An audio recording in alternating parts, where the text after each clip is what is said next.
below your reality. No matter what the world seems to reflect, no matter how loud the evidence of your senses may shout at you, none of it has power unless you give it power. You are not here to bow to the facts of the world. You are here to reshape them.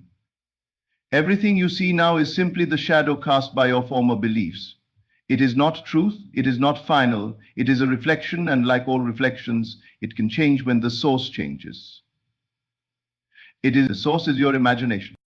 To assume the state you desire is not delusion, it is creation. You are not ignoring the truth. You are selecting a higher one. You are not escaping life, you are choosing which version of life you wish to occupy. The world responds not to what you want, but to what you consent to be true. So assume it. Assume you are already the one you long to be. Walk in that knowing. Feel from it. Let it occupy your mind, your emotions, your conversations, your silence. Reality as it stands may tempt you to react.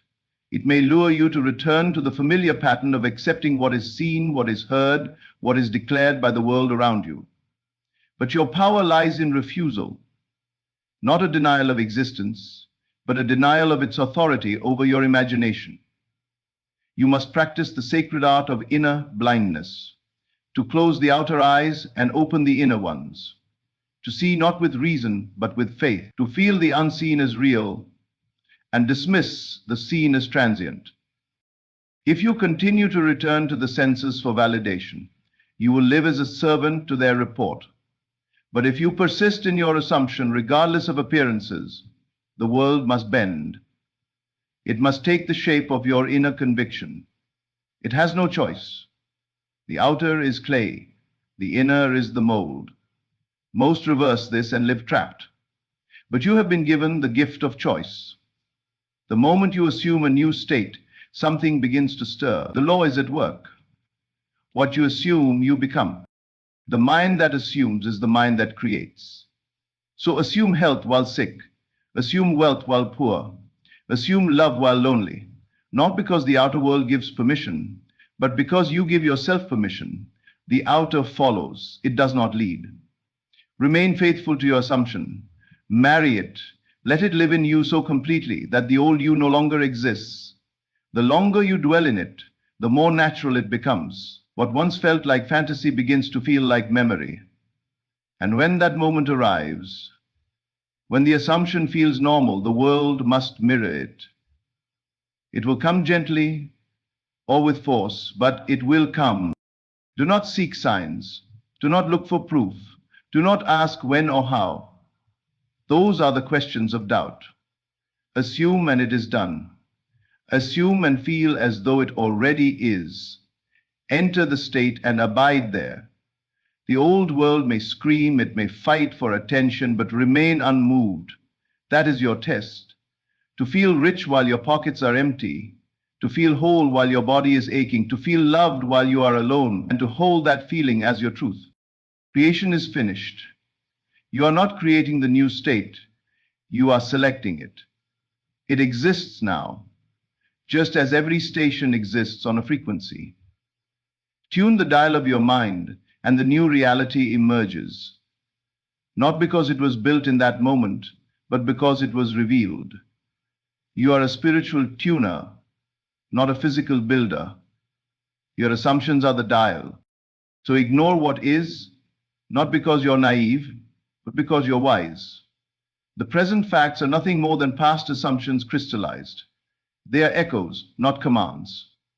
Take your attention off the echo and return it to the sound. Withdraw from the noise of the visible and retreat into the sanctuary of your imagination. There, in silence, assume the highest. Rest in it. Dwell in it. Let that be your only truth. Your current reality is just a reflection of past assumptions. Ignore it. Everything you see around you right now, every circumstance, every situation, every limitation, is nothing but the outpicturing of your previous inner conversations. The world is not happening to you. It is happening from you. You are always assuming, whether consciously or unconsciously, and those assumptions set the mold through which your experiences must pass. What appears in your life is not the result of the outer forces acting independently. It is the echo of your inner state, the residue of former beliefs hardened into fact. And because it is rooted in the past, it is no longer relevant to the now. The moment you recognize this, you realize that reacting to what is the surest way to recreate it. You must develop the discipline of turning away from appearances. To ignore reality does not mean to resist it, fight it, or pretend it does not exist. It means you acknowledge it as the effect, not the cause. You understand it to be outdated. The truth of who you are and what your life can be is not written in the facts surrounding you. It is written in the assumptions you now choose to accept. When you see lack, limitation, failure, or delay, you must remind yourself, this is simply old news. It's a manifestation of my previous state of consciousness. And if I don't feed it with attention, if I don't emotionally engage with it, it will fade like smoke in the wind. The world is a mirror, but most people try to change the reflection instead of changing the face. If you stand before a mirror and frown, the reflection frowns back. You cannot demand that the image smiles unless you smile first. In the same way, your reality cannot change until you assume a new inner posture. When you look at the facts and believe them to be unchangeable, you give them permanence. You make them your God. But if you look beyond them, if you dare to look inward and accept a higher version of yourself, you begin the process of transformation. Ignoring reality requires courage because everything around you will demand your agreement. The bank account may say you are broke. The body may say you are sick. The phone may remain silent. The opportunities may seem non-existent. But your task is to stay faithful not to the world, but to your vision. To assume that you are prosperous, healthy, loved, and fulfilled, even when nothing gives evidence to support it. That is the test. That is the art of living from the end. What keeps people trapped is the unconscious belief that what they see is more powerful than what they imagine. But the opposite is true. Imagination is the root, the physical is the fruit. The moment you stop identifying with what's outside and begin identifying with what's inside, you reclaim your authority. You stop being a victim of circumstances and become a creator of experience. But this shift requires you to ignore what is, and that is where most falter. They continue to check the world to see if anything has changed. And by doing so, they strengthen the very condition they wish to escape. When you no longer allow your senses to dictate your assumptions, you become free. You stop living by reaction and begin living by creation. You realize that everything you feel, believe, and assume inwardly is planting a seed. That seed will grow, and when it matures, it becomes your world. So if you do not like what is growing, do not curse the garden. Change the seed. The external world is slow to catch up, but it always does. The harvest always comes. It cannot be otherwise. You do not need to analyze your past assumptions or uncover every mistake. All you need to do is assume anew, right now, in this very moment, regardless of what's around you, because now is the only moment that holds power. Now is where you plant, now is where you feel, now is where you change the course of your future. If you want something different, feel something different, and hold to it no matter what. Let the world scream, let the conditions protest. You remain unmoved, because you know what appears is only the result of yesterday's thoughts. And today, you are planting again. The temptation to react will be strong. Reality will wave its arms and beg for your attention. But if you give in, if you start doubting your assumption just because the outer has not yet changed, you uproot your new seed. You dig it up to see if it's growing, and in doing so, you interrupt the process. Patience is not waiting with frustration. It is assuming with faith. It is knowing that once a thing is felt to be true, it is already done in the invisible realm, and the visible will catch up in due time. Reality is nothing but a mirror of consciousness. When you elevate your consciousness by assuming a higher state, the mirror must eventually reflect that elevation. It has no choice. But it doesn't happen instantly. There is always a gestation period, a delay that tests your faith, your ability to persist in assumption, and during that delay you must guard your inner world fiercely. You must become deaf to the old and loyal only to the new, because the old will try to pull you back. It will say, look, nothing has changed. Why keep pretending? But you are not pretending. You are choosing. You are creating. and you must refuse to be ruled by appearances, no matter how convincing they seem. Your only responsibility is to remain faithful to the unseen, to live as if what you desire is already yours, to walk, talk, feel, and move from the end you have imagined. If the world does not yet agree, that is none of your concern. The world is slow clay, and your imagination is the fire. The outer must reshape itself according to your inner flame. This is law, unchanging, immutable. But it only works if you refuse to give the outer power over your mind. So ignore it, not with resentment, not with resistance, but with indifference, with a quiet knowing that the real power lies in what you are assuming to be true, not in what is currently showing up. Feel your way into the desired state and let it become your dwelling place. Live from it, breathe from it. Let your inner world become more vivid, more alive, more meaningful than anything your eyes can see. When you do this, reality will bow to your assumption, for it has no choice but to obey the command of the one who knows their power. Assumption is not denial, it is the act of conscious creation. When you assume something to be true, you are not pretending, nor are you lying to yourself. You are entering into a deeper truth, a reality that is unseen by the outer eye, but fully known to the inner man. To assume the state of your desire is to claim it in full, to accept it without proof, to embody it regardless of what your senses report. The world may tell you it's not real yet, but you are not moved by the world. You are moved by what you choose to believe. Assumption is your power. It is your permission slip to live in the state of your fulfilled desire long before the facts agree with you. When you assume a new identity, you shift the foundation of your reality. All that you experience flows from that state. You do not need to wait for life to give you permission to feel differently. You give yourself permission. You become the author and not the reader. The majority wait for change before they assume the new role, but that is not how this law works. You must first feel it, know it, live in it internally. Then the world arranges itself to reflect that state. That is the creative act. Not by effort, not by force, but by feeling and belief. To live by assumption is to trust the unseen, to move into the world of cause rather than stay trapped in the world of effects. The senses are slow. They can only reflect what has already been accepted within. So when you use your imagination to assume the state you desire, you are not denying reality, you are declaring a higher one. You are choosing to live from a deeper intelligence, one that understands the true nature of creation. Attention bypasses logic, dismisses limitation, and moves in the realm of what is possible, not what has already been. If you wish to experience wealth, you must assume the consciousness of abundance before the money shows up. If you desire health, you must feel the joy and strength of being well, even when the body says otherwise. If you long for love, you must dwell in the knowing that you are already cherished, already chosen, already deeply connected. This is not wishful thinking. This is creation by spiritual law. The assumption made in full conviction becomes fact, not through effort, not through time, but through alignment with that state. To assume is to accept, not with struggle, but with ease. You don't have to figure out how it will come. You don't need to know who will make it happen. Your task is not to micromanage the bridge of incidents.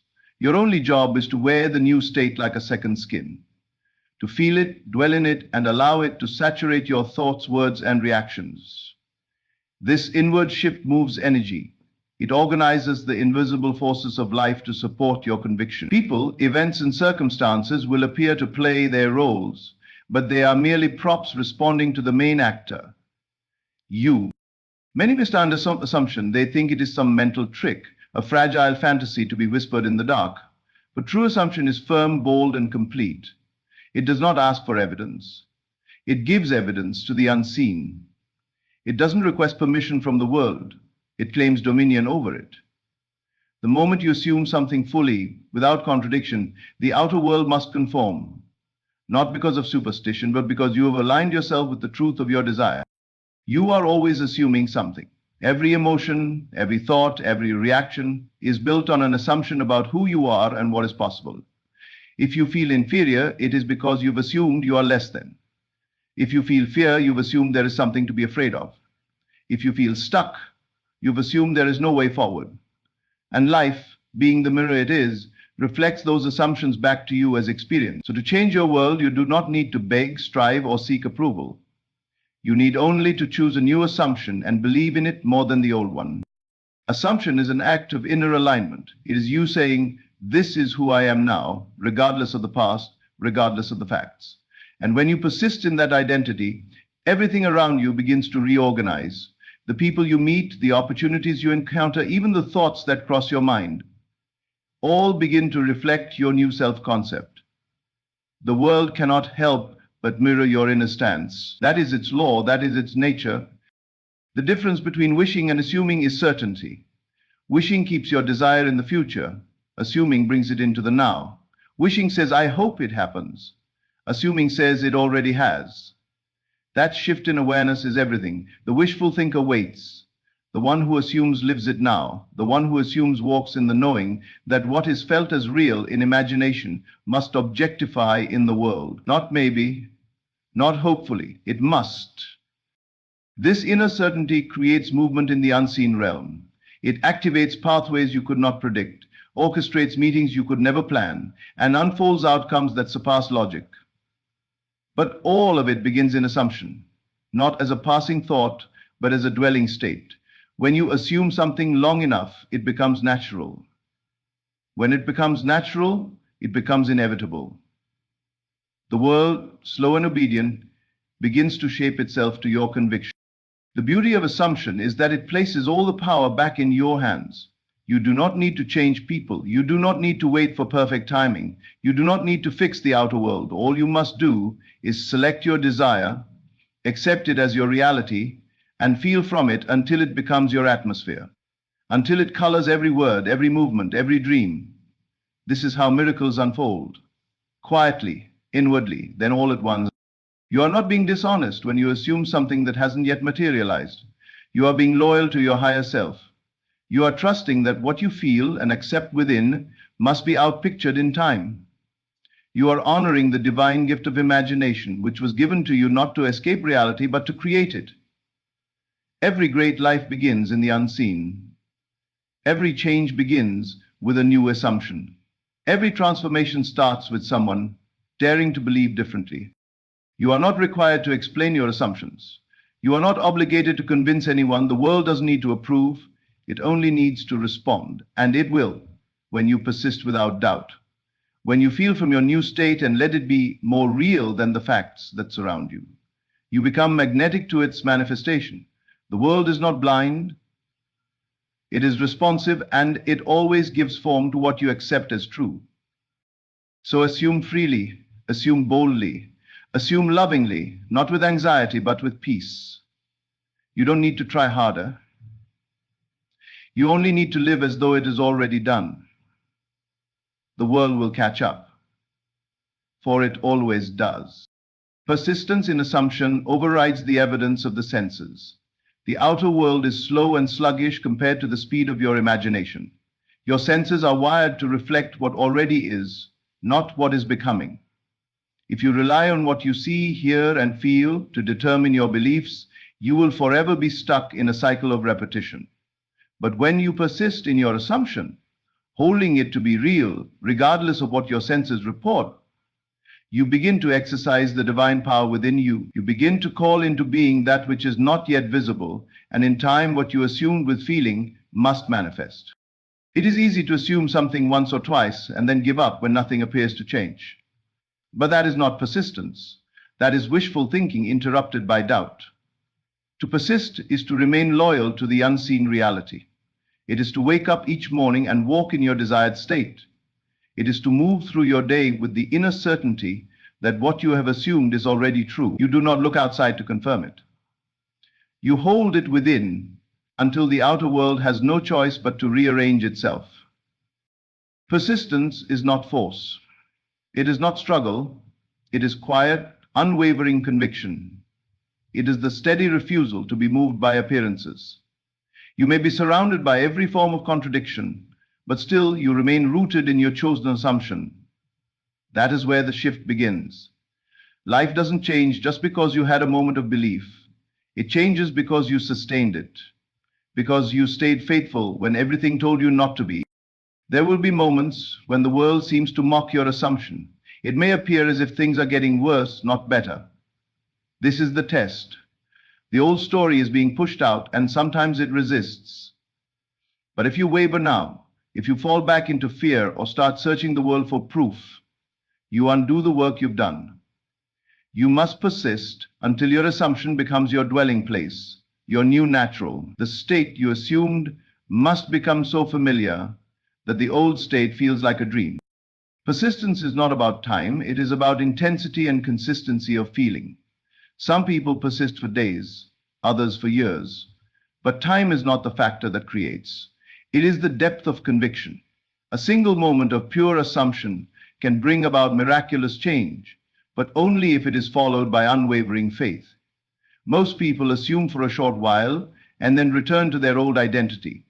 They allow fear, doubt, and evidence to shake them loose from the new state. But the one who persists, no matter what, is the one who reshapes reality. You are not battling the world, you are battling your own memory. The old beliefs, the old patterns, the old self-image will try to pull you back, but you must refuse to identify with them. They are not who you are now. You are the one who is rich, healthy, loved, successful, free. That is the version of you that must be honored. Every time you persist in assuming that identity, you carve it deeper into your subconscious, and eventually it becomes automatic. You think from it without effort. You respond from it without hesitation. That is when the outer world must bow. Persistence is the anchor of creation. Without it, you drift between possibilities. With it, you bring the unseen into form. You don't need to affirm something every hour, nor do you need to obsess over results. What you need is deep, emotional acceptance of your desired state, and the willingness to return to it when you waver. The mind will try to reason, the senses will scream, but your assumption, carried through with persistence, silences them all. The greatest acts of transformation do not happen through force, but through quiet persistence. The world has no choice when met with unwavering belief. Every condition that seems fixed is simply the shadow of a former state. The moment you no longer consent to it, it begins to dissolve, but it may not go willingly. It may linger and push back. Still, you persist. You don't react. You don't complain. You return to the state you have chosen and remain there. This is the true meaning of faith. To remain in a state even when everything around you denies it. To stand still within while the storm rages without. To see beyond the senses and feel from a reality that has not yet appeared. That kind of persistence is power, and once it is developed, nothing is out of reach. You can become anyone, do anything, have anything, not because the world allows it, but because you do. To persist means to build the feeling of fulfillment into your nervous system. You walk through life as though it is already yours. You give thanks for what you cannot yet see. You respond to situations not from who you were, but from who you have assumed yourself to be. You do not slip into lack, fear, or defeat because you no longer identify with those states. They may appear, but you no longer give them power. At first, this practice may feel artificial. You may feel like you're pretending. That is only because your subconscious is still aligned with the old story. But the more you persist, the more your inner state begins to shift. The lines between imagination and reality begin to blur. What once felt like fantasy begins to feel like memory. And when that tipping point is reached, when the assumption feels real, the outer world begins to reflect it back. Persistence is love in action. It is devotion to your chosen state. It is self-loyalty. The world will try to convince you to give it up, to be realistic, to settle. But you will know better. You will know that the law responds not to effort, but to assumption sustained. Not to desire, but to belief held firm. When you persist, you move beyond the need for external permission. You declare, I am, and because I am, it is. And so you go on. Not looking for signs, not asking for confirmation, but living in the end, remaining faithful to your assumption when nothing agrees with it. That is the bridge That is the power. That is how the invisible becomes visible, not with struggle, but with stillness, not with panic, but with persistence. You are not creating a new reality, you are tuning into it. Every possibility you can imagine already exists in the infinite field of consciousness. There is no future event waiting to be constructed, no dream that needs to be built from the ground up. Everything already is. Creation is finished. All states, all outcomes, all identities exist now in the eternal present. When you understand this, you stop trying to make things happen and instead begin to align yourself with what already is. You shift your focus, your frequency, your awareness. And by doing so, you tune into a new reality just as effortlessly as turning a dial on a radio. There are countless versions of you, each living in a different state of being, each experiencing a different life. The you who is successful already exists. The you who is loved deeply, financially free, vibrant in health, joyful, fulfilled, spiritually aware. All of these versions are alive in potential, waiting to be embodied. You don't bring them into being through effort or wishful thinking. You enter into them by tuning your mind and emotions to their frequency. You assume their reality is your own and allow your outer world to mirror that assumption. When you tune a radio, you do not create the station, you simply select it. You don't build the music, you find the vibration that is already broadcasting. The same is true of your consciousness.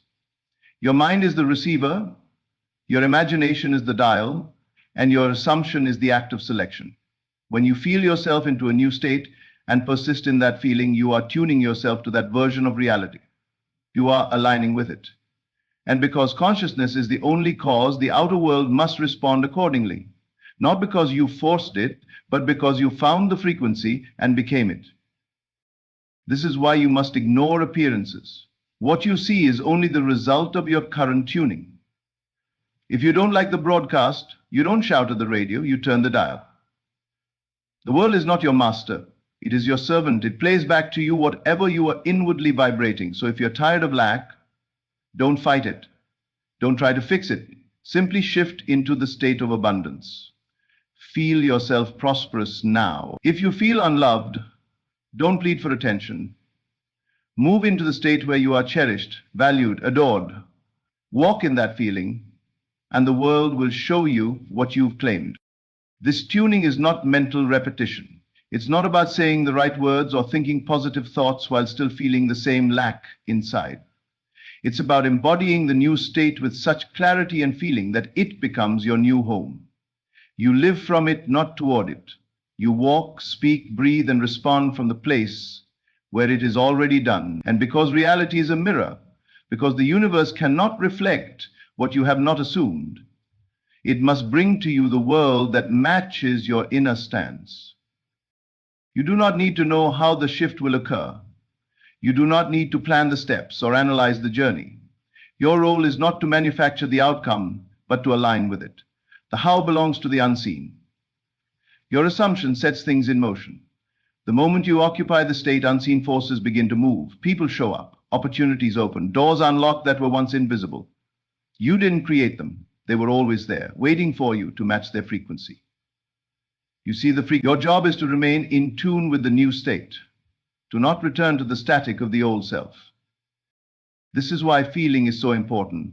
Feeling is the language of the subconscious, and the subconscious runs your entire reality. It does not respond to words or logic, it responds to what you accept as real. So when you tune yourself to a new state, you must feel its reality.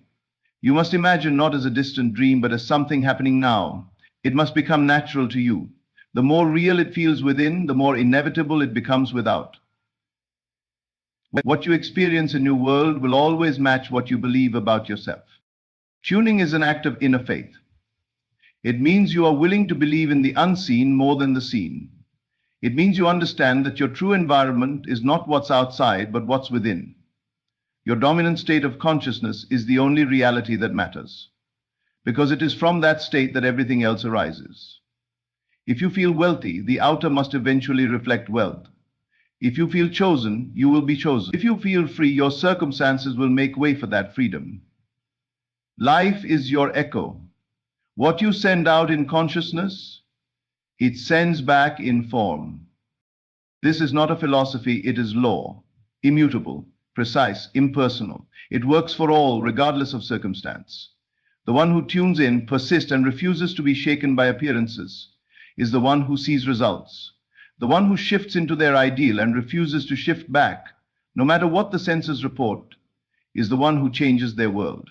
Not by force, not by effort, but by alignment. The inner alignment makes outer change inevitable. Your tuning is your declaration. Every time you return to the state of your wish fulfilled, you are saying to life, "This is who I am now." And life responds not with indifference, but with precision. It delivers not what you want, but what you embody. So you must live the state now. You must breathe it, feel it, dwell in it until it becomes more familiar than the current facts, until it becomes your new normal. And when that happens, when you truly occupy the state without contradiction, the outer world must show you what you've tuned into. You're not asking the world for permission, you are not seeking validation, you are simply tuning your consciousness to the frequency of what you desire, and knowing that in doing so, the desired state becomes yours. You are not pushing against the world, you are selecting a new one, a higher one, a more loving, joyful, abundant one. And by your persistent attention to this new station of being, you become the vessel through which it comes into form, not because you fought for it, but because you aligned with it. The world responds not to desire, but to identity. You do not get what you want simply because you want it. You receive what aligns with who you believe you are. Desire alone is not enough. Longing, hoping, wishing, these are all passive states that acknowledge a separation between you and your desire. Identity, on the other hand, is a state of being. It is the inner declaration that what you have imagined is already true. When you assume the identity of the person who has already received, already become, already fulfilled the desire, you shift everything. Life does not respond to what you say you want, it mirrors what you embody as your truth. This is why so many people remain stuck. They want to be successful, yet continue to identify with struggle. They want to be loved, but still feel unworthy. They want abundance, but they carry the consciousness of lack. The outer world is not being cruel or withholding. It is being obedient. It is reflecting your inner state back to you in perfect fidelity.